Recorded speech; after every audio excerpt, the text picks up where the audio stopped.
Ô, Renato, vamos lá. O Flamengo, então, tem um caminho de Libertadores, pelo menos nas oitavas de final, que foi dos melhores que ele podia pegar, dos primeiros que ele podia pegar, podia ser esse ou o Júnior Barranquilla, né? Eram os melhores para o Grêmio, para o Flamengo pegar. E depois existe a possibilidade da coisa ficar mais difícil. Com o dinheiro em caixa, não o do Fabrício Bruno que não quer ir, apesar do Flamengo querer muito que ele quer, o Flamengo precisa contratar quem nessa janela? Olha, Marília, primeiro eu discordo de você que o Júnior Barranquilla e o Bolívar eram os melhores. Eu continuo a dizer que, para mim, o melhor era o Fluminense. Tá. Adversário que, enquanto seria 2 jogos. Aí não é gozação, não. É uma análise séria. 2 jogos no Maracanã, o Flamengo se livraria de ter que jogar o segundo jogo na casa do adversário, já que a casa é a mesma. E o Flamengo tem estado em absoluta superioridade do Fluminense nos confrontos desse ano. O Fluminense da queridíssima Miri Lacombe é uma bagunça, um banzé hoje em dia. O Fernando Diniz conseguiu criar um time agora que ninguém sabe mais o que é. Zagueiro não joga de zagueiro, atacante joga de zagueiro. Gente, é uma bagunça. E para culminar com tudo isso, o Fábio resolveu ser assistente de gols dos adversários. Ele dá passes para os goleiros, para os atacantes adversários fazer o gol. E não é a primeira vez, não. Isso tem se repetido. Tudo nessa zorra infernal que é a cabeça do Fernando Diniz, que a Mili acha genial, né? A torcida do Fluminense discorda um pouco da Mili. Mas, enfim, o Flamengo pegou o Bolívar, que obriga o Flamengo a ganhar bem no primeiro jogo. Se deixar para ir decidir em La Paz, a possibilidade do Flamengo ser eliminado é grande. É grande. O Flamengo tem que sair, tem que ganhar de qualquer maneira o jogo e pelo menos botar 2 gols de diferença. E 2 eu acho pouco. O ideal seriam 3, para realmente ir para La Paz com uma certa tranquilidade. Ah, mas dessa vez vão os titulares para La Paz. Não adianta nada, a altitude é a mesma. A titular do Bolívar, que é a altitude, está lá firme e forte. Então, o segundo jogo tem tudo para ser um sufoco, a menos que o Flamengo faça o dever de casa. A partir daí, o Flamengo deu um pouco de sorte, sim, porque eu não acho que nem Peñarol, nem o Achipato, e nem o Grêmio sejam adversários perigosíssimos para o Flamengo. Acho que o Flamengo pode ganhar com qualquer um dos 3. Mais uma vez, temos a maldição da altitude aqui com uma possibilidade de strongest. Mas eu acho, e que a torcida gremista não me ouça, eu acho que o Grêmio acaba com essa história toda hoje. Eu acho que o Grêmio vai perder do Achipato. E aí o Achipato passa a ser o primeiro e o strongest o segundo. Não consigo ver o Grêmio ganhando do Achipato. Coitado do Grêmio, no meio dessa bagunça toda, depois daquela tragédia toda, treinando fora do Rio Grande do Sul, sem possibilidade de fazer jogos na sua arena, sei lá eu quando vai abrir. Eu acho muito difícil o Grêmio ganhar do Achipato. Eu acho que a tendência mais é até perder, porque o Achipato, apesar do nome engraçado, apesar de todo mundo considerar que é uma carne assada, porque por desconhecimento, o Achipato foi campeão chileno no passado. O Achipato não está bem no campeonato desse ano? Não, mas na Libertadores está muito bem. E derrotou o Grêmio na Arena Olímpica, antes da tragédia. Então, eu acho que o Grêmio, sinceramente, não vejo, perdão, só um instantinho, não vejo que ele vá conseguir se classificar. E aí o Flamengo pega Peñarol ou o Achipato, por exemplo. E depois, né? Depois aí não tem jeito. Aí é a turma de cima que vai se matar. O Botafogo vai eliminar o Palmeiras, o São Paulo vai eliminar o Nacional, e depois o Botafogo vai eliminar o São Paulo. Teremos um belíssimo Flamengo e Botafogo na semifinal do lado de cá. Enquanto do lado de lá, teremos River e Atlético Mineiro. Pronto. Todas as previsões feitas. Romilly, deixa eu te falar. De fato, o Fluminense não está jogando nada, não posso te ajudar nessa. Esse ano não estreou ainda, tá precisando estrear.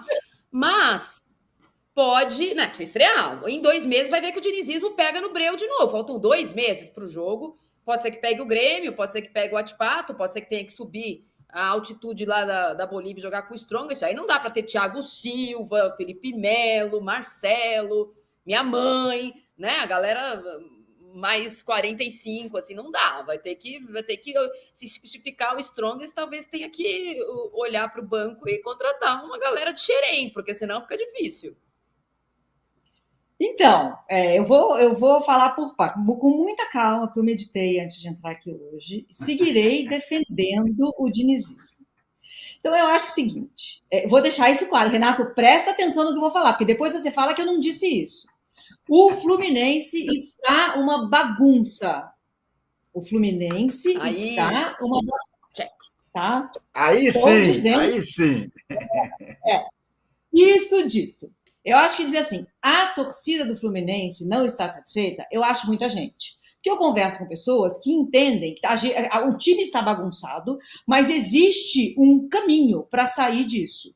Um time novo precisa nascer. O Fluminense ainda está vitimado pelo sucesso de 2023. Isso é uma coisa psicanalítica, gente. É um termo de psicanálise. Arruinado pelo sucesso. Acontece. Acontece muitas vezes. Você tem que se manter ali. É por isso que é tão fascinante ver o que o Abel faz no Palmeiras. O Palmeiras se mantém ali. Aos trancos e barrancos, às vezes, demora se reencontrar, mas se mantém ali. Então, tem esse aspecto do Fluminense precisa deixar 2023 ir embora.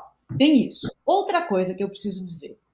A saída, o Fábio fez 2 vezes, porque o Renato falou assim, o Fábio tem repetido isso. É a segunda do Fábio, é uma repetição de 1-2. Ele errou 2 vezes. A saidinha, sim, gente, é temerosa, todos sabemos disso. É claro que o dinizismo não se resume a essa saidinha, mas ele contém a saidinha. A saidinha é complexa. Eu gosto, tem quem não goste, eu gosto. A saidinha é arriscada? Vou fazer aqui o Salvador Palá, a autoentrevista. A saidinha é arriscada? É arriscada. A saidinha às vezes dá errado? Às vezes dá errado. A saidinha às vezes dá certo? Às vezes dá certo. Alguém comenta quando dá certo? Não. O chutão às vezes dá errado? Às vezes o chutão dá errado. Alguém comenta que o chutão deu errado? A Marília vai ter um troço. Alguém comenta? Não, não se comenta que o chutão deu errado. Então tem tudo isso que eu acho que tem que ser colocado na conta. A zaga do Fluminense não existe. A zaga do Fluminense ainda não existe. Ela pode ser que com a chegada do Thiago ela se forme. O meio de campo tem muito trabalho ali a ser feito, mas tem material, tem gente. E o Fluminense já deu faíscas de que pode voltar. Acho que se hoje Fluminense e Flamengo se enfrentam, tem uma hecatombe, assim, vai ser tipo um 5-0 para o Flamengo. Mas é em agosto. Em agosto, quer dizer, não vai mais ser, né? Porque deu errado. Mas em agosto, a gente está falando, gente, agosto é daqui a 10 anos, né? Em agosto, os cenários podem ser todos diferentes. Por exemplo, se Palmeiras e Botafogo jogassem hoje, eu apostaria no Botafogo. Mas é em agosto. Em agosto eu já estou apostando no Palmeiras. Em agosto, além de tudo isso, tem meu aniversário, viu? Meu aniversário, só para ficar lembrando aqui. Olha aqui, eu preciso fazer um registro histórico. Eu não tinha me dado conta disso. Mili sempre diz que quando o Flamengo perde, ela fica feliz. Mas olhem a cor do microfone de Mili Lacombe. Escolhido a dedo. É o microfone vermelho e preto, gente. Ela se entregou. Ela, no fundo, ela é rubro-negra. Ela só não quer admitir. Renato, eu já escrevi muito sobre o Flamengo na minha vida. Eu às vezes detesto amar o Flamengo quando ele joga bem. Detesto. Não, você não detesta, você não ama detestar o Flamengo, não é o contrário? Não, às vezes eu amo detestar, mas tem vezes, gente, assim, o Zico, o que o Zico já me emocionou, lá o Jorge atrás, Jesus, agora entendi. Não, Jorge Jesus também, sabe? Esse 6-1 que não tirou o pé, jogou bonito, o Pedro me encanta.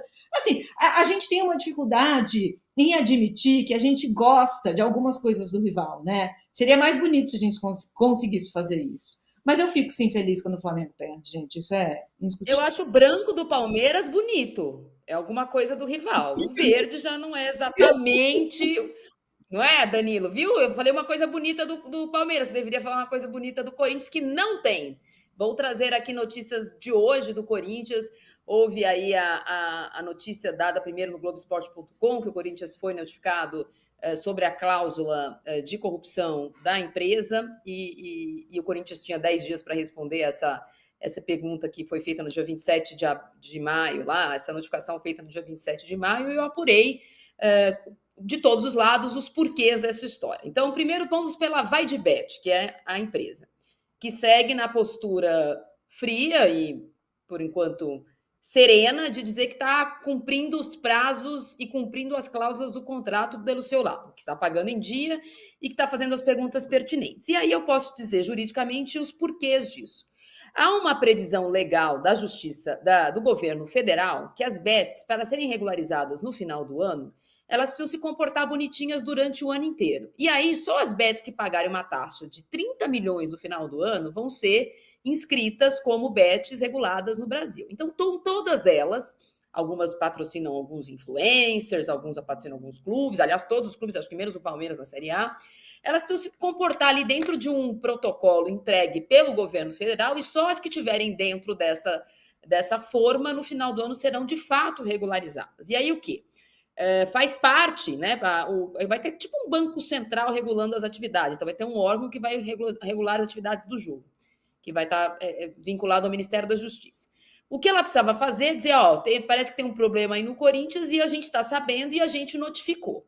Então, essa primeira notificação do lado da Bet teria a ver com o passo a passo que ela precisa cumprir para estar bonitinha ali no final do ano, passar de ano, pagar seus 30 milhões e ser regularizado.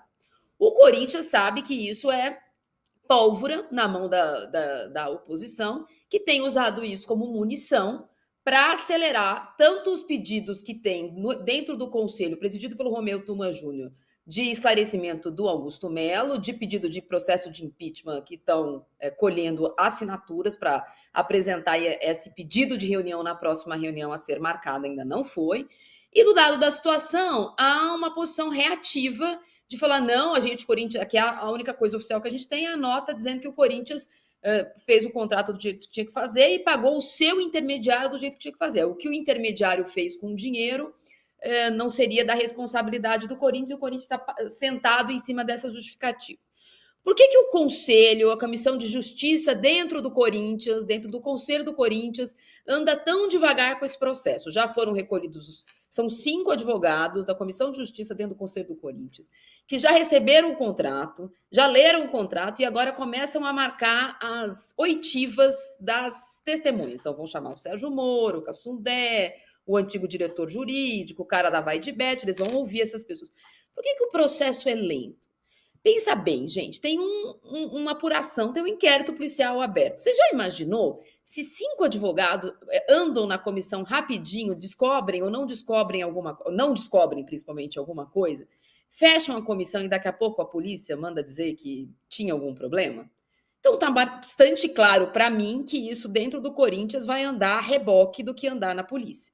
Lembrando sempre que o presidente do Corinthians, o presidente do Conselho do Corinthians é o Romeu Tuma Júnior, e essa interlocução com a polícia vai existir à medida que o inquérito caminhar. Então, na minha opinião, do Corinthians não vai aparecer nada antes do que aparecer na polícia.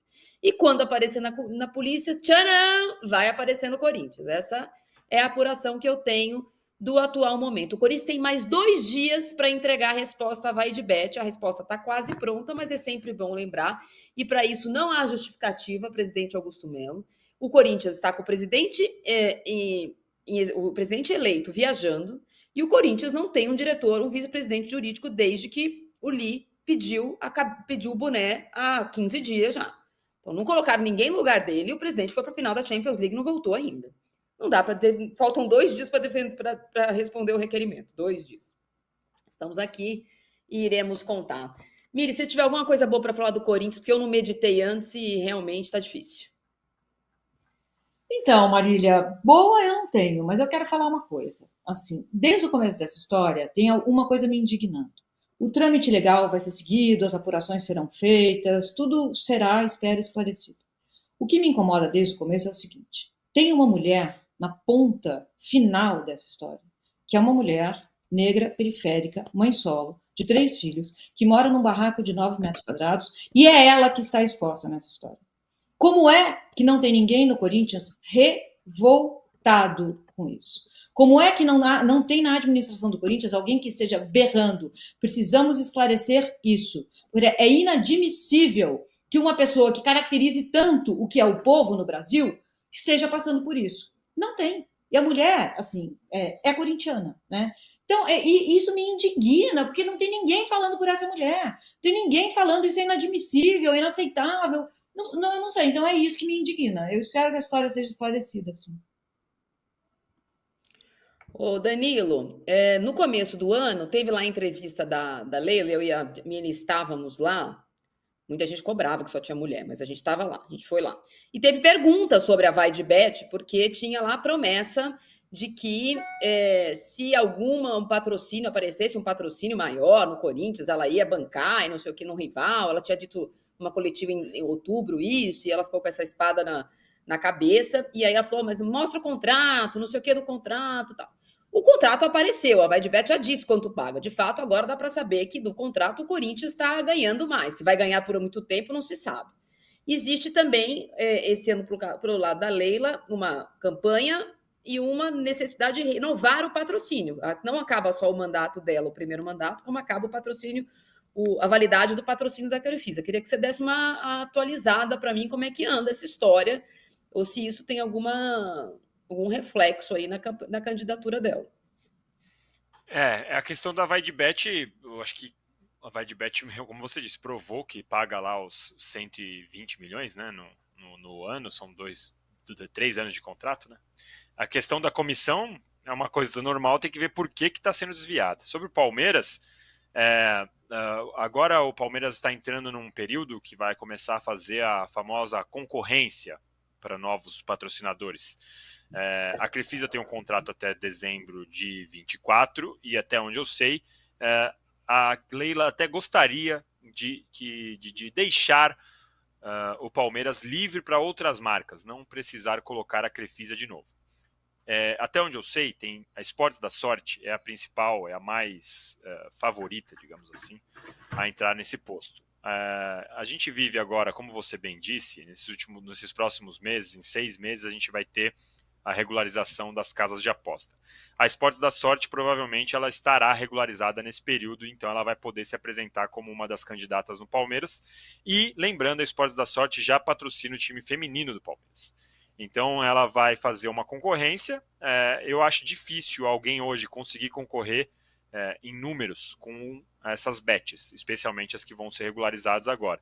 Basta a gente lembrar que dos 40 times entre Série A e Série B, 39 dos times masculinos são patrocinados por uma bet no uniforme. O único que não é o Palmeiras, porque ainda tem exclusividade com a Crefisa no uniforme do time masculino. Então eu vejo hoje essa forte tendência de Esportes da Sorte ser a patrocinadora do Palmeiras a partir de 2025, pelo menos é a que apareceu com mais vontade até o momento, e se não for Esportes da Sorte, eu apostaria, para combinar aqui com o tema bets, eu apostaria que vai ser outra casa de aposta, porque ninguém vai apresentar tanto dinheiro quanto essas bets, e mesmo com a regularização a gente vai diminuir o número de casas de apostas, mas elas vão continuar por aqui, porque isso ainda é uma forma de fazer muito dinheiro.